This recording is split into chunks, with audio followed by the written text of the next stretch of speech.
miradla. Mirad a vuestra patrona, la emperatriz de los cielos y la reina soberana. Mirad cuánto viene luciendo toda su gracia, su gentileza sin par, su belleza inmaculada, su finura deliciosa, su sublime majestad y su pureza sin mancha. Nuestra celestial patrona, nuestra piadosa abogada, nuestra intercesora augusta, nuestra madre idolatrada, nuestra estrella, nuestro guía, nuestro bien, nuestra esperanza, nuestro tesoro mejor, nuestra joya más preciosa, nuestra Virgen soberana, María la de la Balma.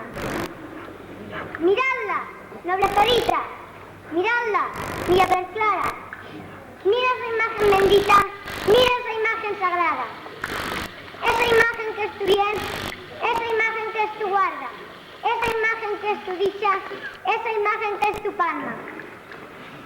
Sí, emperatriz de los cielos, sí, Virgen de la Balma, tú eres del cielo la puerta y esta llave sagrada que abres de par en par a cuantos devotos llaman.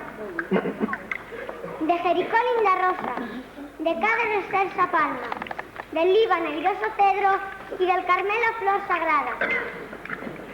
Tú eres que Judith más fuerte, más que Débora sabia, más hermosa que Raquel y más que Esther agraciada, más prudente que Abigail, más agradable que Sara, más cariñosa que Ruth y más casta que Susana.